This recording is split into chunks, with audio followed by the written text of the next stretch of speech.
மனம் மாறிய மனைவியால் குடும்பத்தோடு சொந்த ஊருக்கு சென்ற கணவன், சொந்த ஊருக்கு சென்றும் அடங்காத மனைவி, சலிப்பு தட்டிய 8 வருட திருமண வாழ்க்கையால் நேர்ந்த கொடூரம். நடுரோட்டில் வெட்டு காயங்களோடு சடலமாக கிடந்த கணவன், கட்டிய கணவனை மனைவியே கொலை செய்தது ஏன்? நடந்தது என்ன?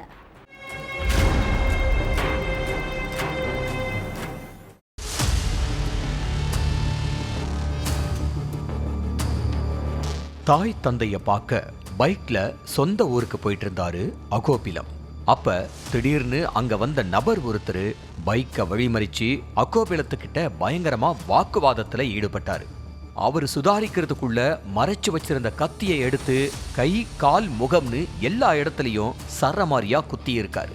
இதுல நிலை குலைஞ்ச அகோபிலம் ரத்த வெள்ளத்துல துடிக்க துடிக்க சம்பவ இடத்திலேயே உயிரிழந்துட்டாரு. இந்த விஷயத்தை கேள்விப்பட்டு சம்பவ இடத்துக்கு போன போலீஸ் சுற்று வட்டார கிராம மக்கள் கிட்ட விசாரணையில இறங்கினாங்க. கணவன் உயிரிழந்த செய்தியை கேட்டு அதிர்ச்சியான மனைவி கங்காவதி சடலத்தை பார்த்து கதறி அழுதுருக்காங்க.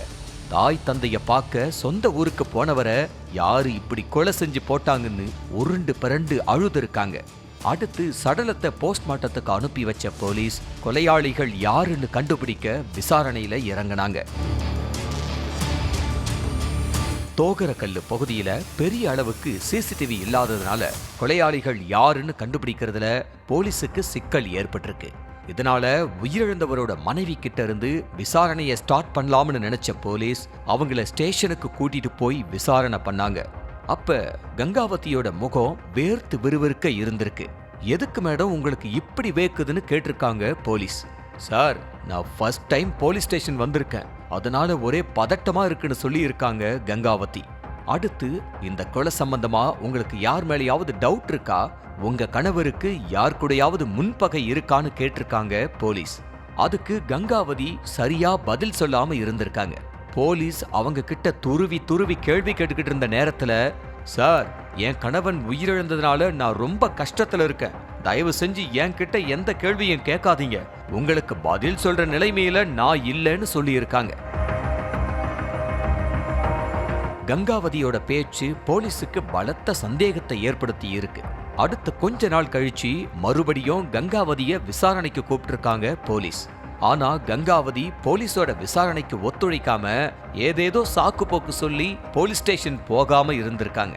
இதனால கங்காவதிக்கும் அவரோட கணவர் கொலைக்கும் ஏதோ சம்பந்தம் இருக்குன்னு கன்ஃபார்ம் பண்ண போலீஸ் கங்காவதியோட செல்போன் கால் லிஸ்டை எடுத்து ஆய்வு பண்ண ஆரம்பிச்சாங்க.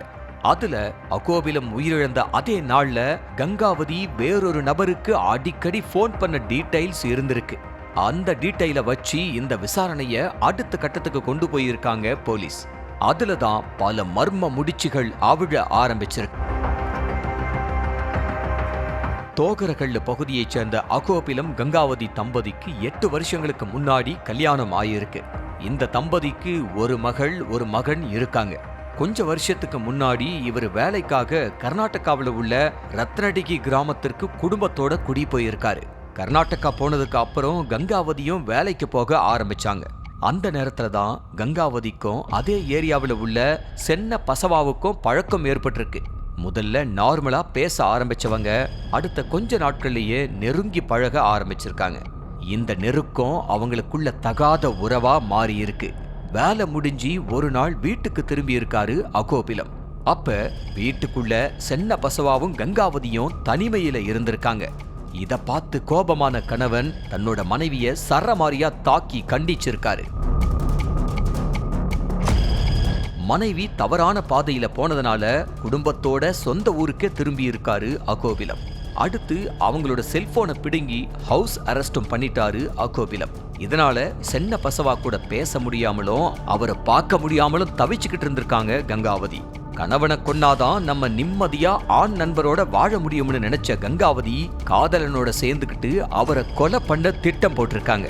அதுக்காக கணவனுக்கு தெரியாம சென்ன பசவாவுக்கு போன் பண்ணி ஆந்திரா வர வச்சிருக்காங்க கங்காவதி.